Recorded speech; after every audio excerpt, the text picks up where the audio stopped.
Dear students, आज हम ring theory की बात कर रहे हैं। इससे पहले वीडियो में आप थ्योरम जो स्टडी किए उसके अनुसार पहली थ्योरम थी हमारी, किसी रिंग ए में A0 equals to zero A. Ring R में यदि कोई अवयव ए है और जीरो उसका तत्समक यौगिक तत्समक है, यानी फर्स्ट कंपोजिशन के लिए आइडेंटिटी मेंबर है, तो A0 इक्वल्स टू जीरो ए होता है। सेकेंड रिजल्ट की हमने स्टडी की और इसी प्रकार ये 4-5 रिजल्ट। और थ्योरम 2 के लिए यहाँ हमने देखा कि n times a plus B equals to n times a plus n times b, और ये रिजल्ट्स हमने वहाँ पर गाउसियन रिंग के बारे में भी अध्ययन किया। लेकिन आज हम जो स्टडी करने जा रहे हैं वो स्टडी हमारी है इंटीग्रल डोमेन से संबंधित एक महत्वपूर्ण रिंग, जो इंटीग्रल डोमेन। सर्वप्रथम हम इंटीग्रल डोमेन को समझने के लिए दो एग्जाम्पल लेंगे, उनके माध्यम से हम जीरो डिवाइजर्स के बारे में जानकारी प्राप्त करेंगे और जीरो डिवाइजर्स से इंटीग्रल डोमेन हम डिफाइन करेंगे कि इंटीग्रल डोमेन ऐसी कौन सी रिंग होती है जो इंटीग्रल डोमेन कहलाएगी। उसके बाद हम रेस्ट्रिक्टेड कैंसिलेशन लॉ की बात करेंगे और उससे संबंधित एक थ्योरम की भी स्टडी करेंगे। तो फ्रेंड्स, सबसे पहले हम उन दो एग्जाम्पल की बात करते हैं जो एक विशेष प्रॉपर्टी लिए हुए हैं। फर्स्ट एग्जाम्पल की बात करूं मैं तो यहाँ पर आप जानते हैं कि z पूर्णांकों का समुच्चय प्लस पूर्णांकों की योग की संक्रिया और मल्टीप्लिकेशन पूर्णांकों के दो पूर्णांकों के गुणन की संक्रिया। अगर हम z नॉन इम्पटी सेट है ही पूर्णांकों का समुच्चय के लिए प्लस और मल्टीप्लिकेशन संक्रियाओं के साथ अध्ययन करें तो हम जानते हैं कि this z plus cross is a ring. ये एक रिंग होती है। रिंग की जो पोस्टुलेट्स हमने देखे वो सब इसमें सेटिस्फाई हो रहे होते हैं। रिकॉल करूं मैं तो z प्लस एक कम्यूटेटिव ग्रुप है, z क्रॉस सेमी ग्रुप है और इसमें डिस्ट्रीब्यूटिविटी लॉ का पालन होता है। सो हम कह सकते हैं कि z plus cross is a ring. यदि हम इस रिंग में कोई भी दो इंटीजर लेते हैं और उनका प्रोडक्ट करते हैं, मान लीजिए हम दो इंटीजर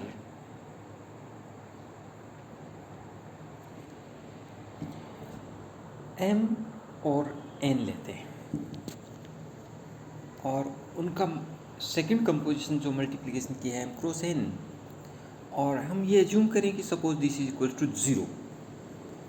यहाँ अगर हम जीरो की बात करें तो this zero is additive identity, zero element. ध्यान दें, ये जीरो एडिटिव आइडेंटिटी है। उसके लिए यदि दो इंटीजर्स का प्रोडक्ट मीन्स सेकंड कंपोजिशन के लिए आउटपुट एडिटिव आइडेंटिटी हो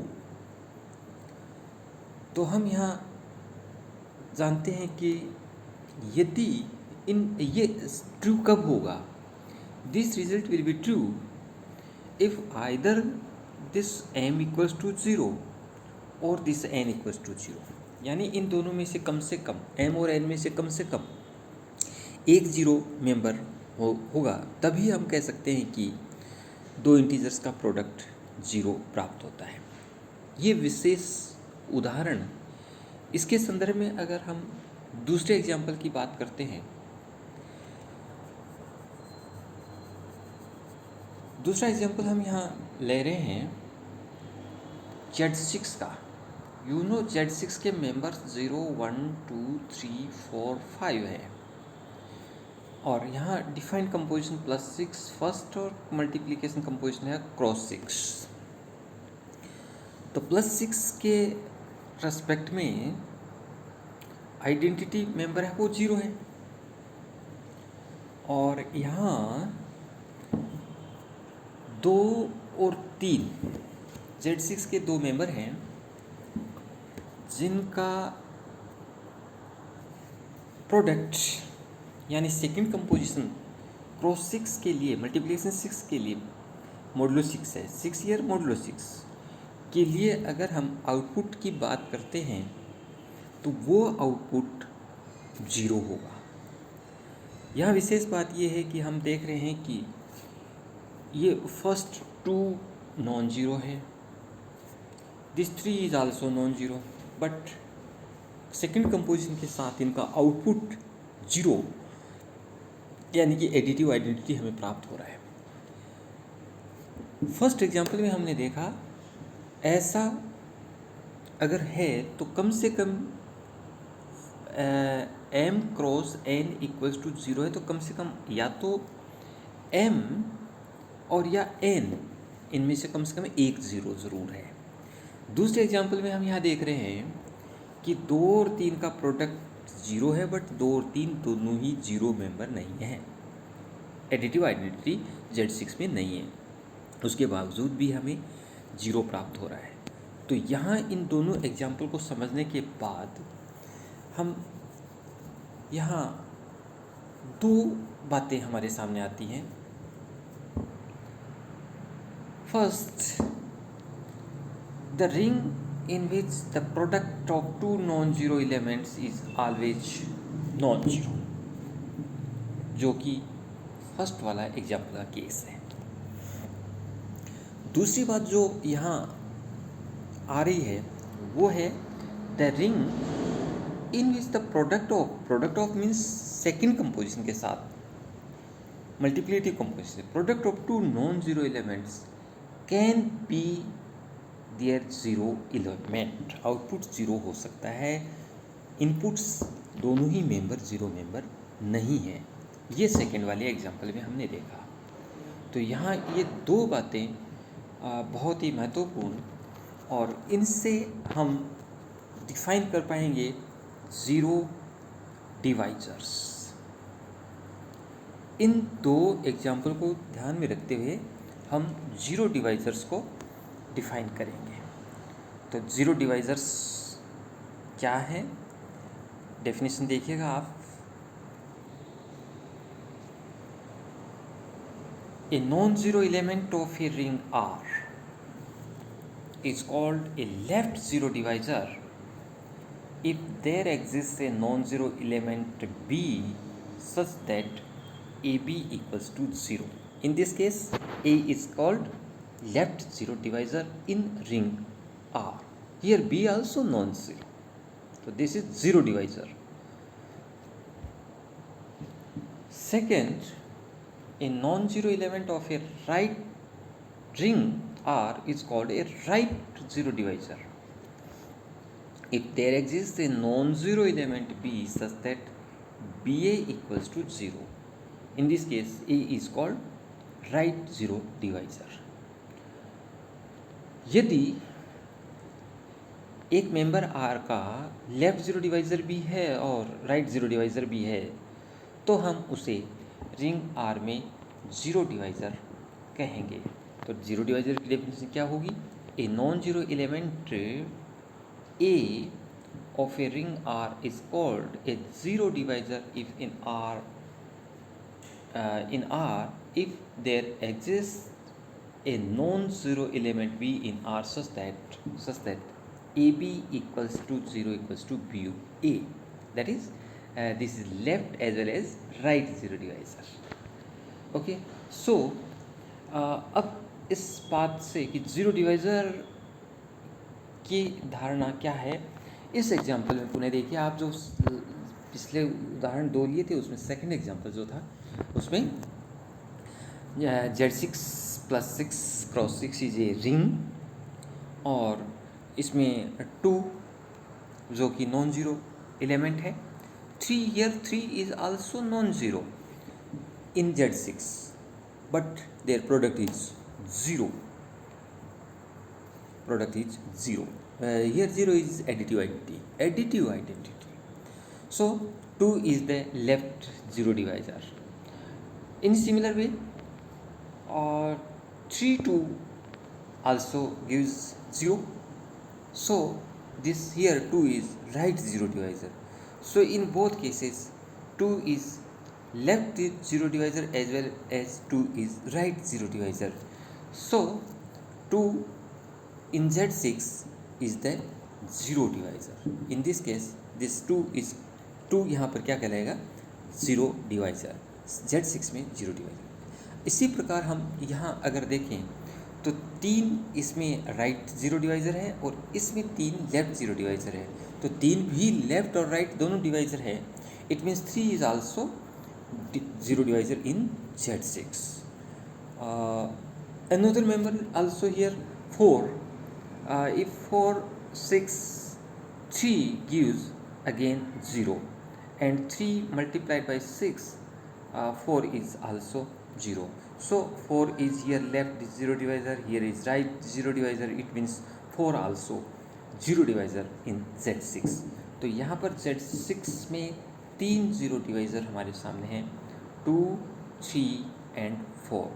These 3 members are non-zero, but product of there is 0. It means these are zero divisors. So Z6 have zero divisors 2, 3 and 4. Remember that 1 is not zero divisor. 1 means this one is multiplicative. This one is known to multiplicative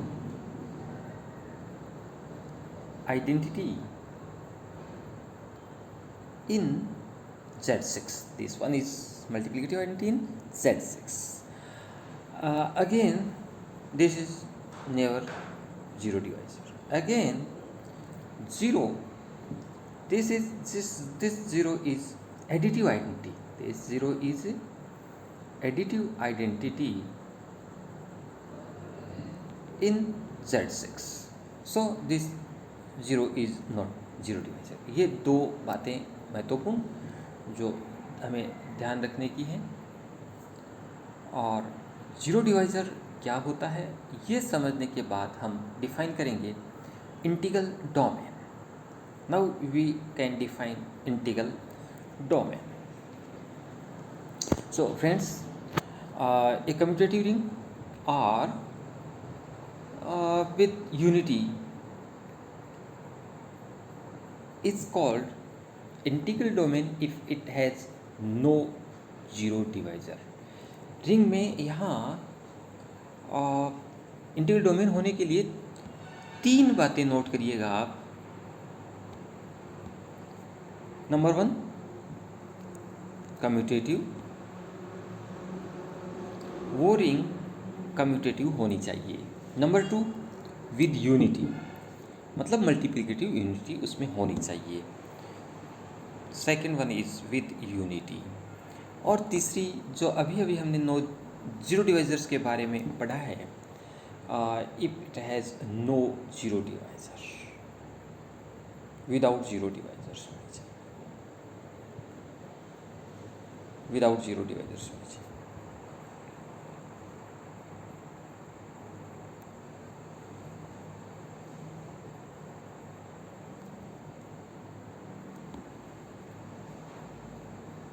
without zero divisors होना चाहिए. तो उसे हम क्या कहेंगे, integral domain. तो किसी भी रिंग में का इंटीग्रल डोमेन होने के लिए क्या होना चाहिए, उसमें वो कम्यूटेटिव हो, विद यूनिटी हो और विदाउट ज़ीरो डिवाइज़र्स हो. इन अदर वर्ड्स हम कह सकते हैं कि a commutative ring with unity is an integral domain if and only if the relation AB equals to 0. Member A और बी रिंग के लेकर A B equals to zero, जिसमें ए नॉन जीरो है, gives B equals to zero. B equals to zero definitely हो। जब ए non zero हो तो उनमें एक कम से कम यानी बी जीरो हो, तभी ये आउटपुट जीरो प्राप्त हो। तो वो रिंग क्या हो जाएगी? Without zero divisors. This is the definition of without zero divisors. This is known to integral domain. Z plus multiplication हमने अभी एग्जाम्पल 1 देखा था, उसमें this is ring and this is without zero divisors, because m cross n equals to zero में either m equals to zero, suppose m is non zero, then n should be zero. So this is without zero divisor. It means this is also with unity. Here unity in integrals is 1, and commutative also multiplicative position के respect में ये commutative भी होता है। पूर्णांकों का समुच्चय का अवयव उनके साथ कम्यूट करते हैं। तो हम कह सकते हैं कि Z plus multiplication is ring which is commutative with unity and without zero divisors. So this Z plus cross is an integral domain. This is the example of integral domain. Similarly, परिमेय संख्या समुच्चय के लिए, वास्तविक संख्या समुच्चय के लिए, सम्मिश्र संख्या समुच्चय के लिए ये जो रिंग्स हैं ये भी इंटीग्रल डोमेन हैं। These are examples of integral domain. Now अब हम एक परिभाषा लेते हैं, restricted cancellation law for multiplication. मान लीजिए कि R एक रिंग है, वो रेस्ट्रिक्टेड कैंसिलेशन लॉ सेटिस्फाई करती हुई कहलाएगी फॉर मल्टीप्लिकेशन कंपोजिशन। ध्यान रहे, फॉर इफ, क्योंकि सिंस R प्लस एक कम्यूटेटिव ग्रुप है, सो प्लस के लिए कम्यूटेटिविटी कैंसिलेशन की बात ही नहीं होगी। हम क्योंकि R प्लस ग्रुप होने के लिए प्लस के रिस्पेक्ट में कैंसिलेशन लागू ही होगा। बट मल्टीप्लिकेशन कंपोजिशन के लिए चूँकि ये R क्रॉस एक ग्रुप होना आवश्यक नहीं है, केवल सेमी ग्रुप ही, रिंग के लिए सेमी ग्रुप ही होता है, इसलिए कैंसिलेशन लॉ की बात करेंगे तो ये होगा if every non zero element of R is cancellable. तो हम उसमें कहेंगे कि ये restricted cancellation law for multiplication है। अदर वर्ड्स, किसी नॉन जीरो ए के लिए if A B equals to A C हो, then B equals to C. This is known to restricted cancellation law. ऐसा है तो हम कहेंगे वहाँ पर ये लागू हो रहा है। This is the definition of restricted cancellation law for multiplication. Now a theorem on restricted cancellation law। Statement है, a ring R is a ring which is without zero divisors if and only if the cancellation law holds good in R। हमें यहाँ दो बातें prove करनी है। First condition is necessary. In this case this is without zero divisors. हम मानते हैं कि यहाँ रिंग विदाउट जीरो डिवाइजर है, और हमें प्रूव क्या करना होगा कि cancellation law holds good in R में कैंसिलेशन लॉ अप्लाई हो रहा है।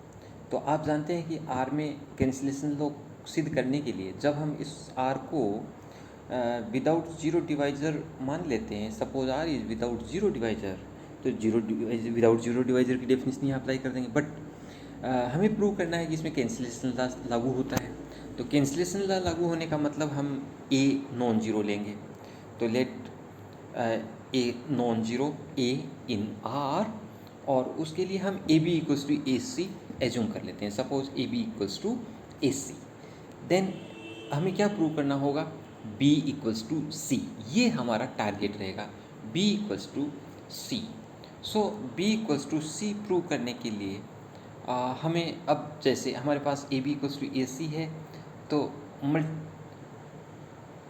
हम ए सी के एडिटिव इन्वर्स से इसको पोस्ट ऑपरेट करते हैं तो राइट हैंड साइड 0 प्राप्त होगी, 0 इज़ द एडिटिव आइडेंटिटी।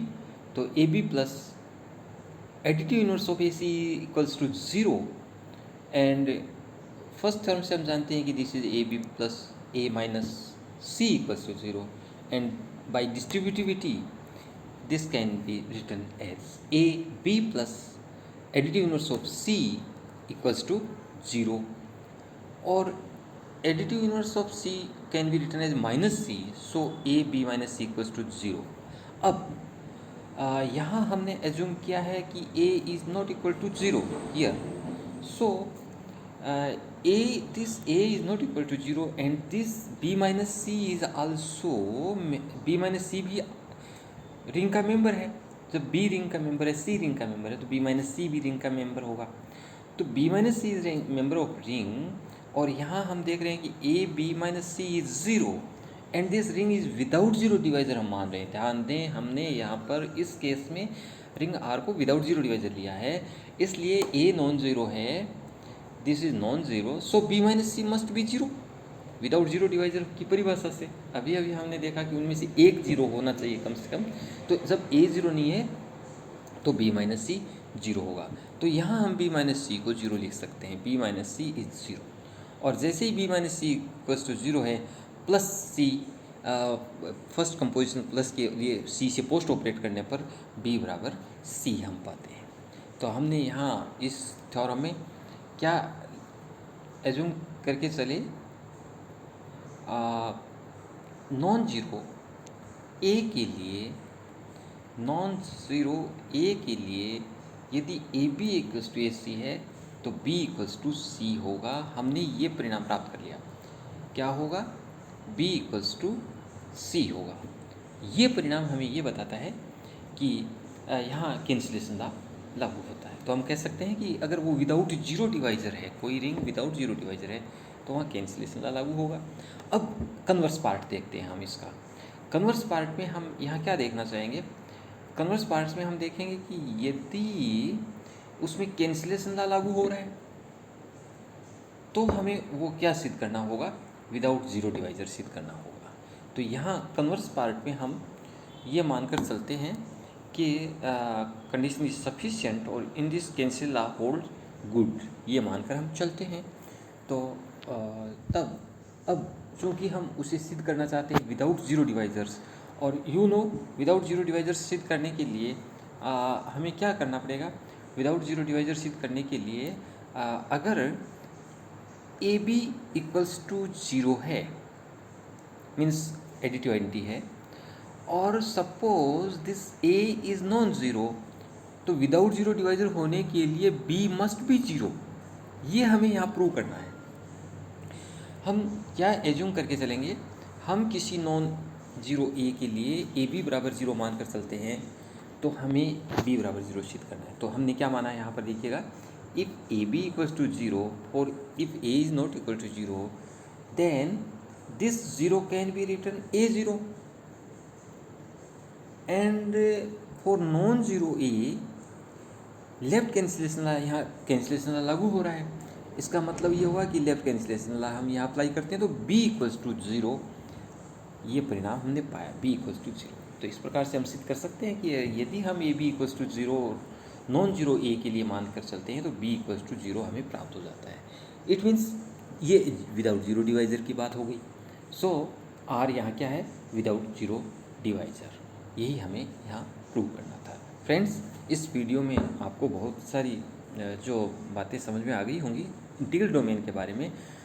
पुनः मैं बता दूं, इंटीग्रल डोमेन वह रिंग होती है जो commutative with unity and without zero divisors हो। और विदाउट जीरो डिवाइजर्स की परिभाषा आपने देखा कि if A B equals to zero, तो either A equals to zero और बी इक्वल्स टू ज़ीरो हो, तो हम उसे क्या कहेंगे, without zero divisors. Next video में हम और नेक्स्ट क्लास में हम स्टडी करेंगे 3 थ्योरम इंटीग्रल डोमेन पर आधारित। 3 थ्योरम में हम क्या लेंगे? पहले ZP is an integral domain if and only P is prime. और सेकंड थ्योरम हम लेंगे every field is necessarily an integral domain but converse is not necessarily true. और तीसरी थ्योरम जो होगी हमारी, a finite integral domain is a field.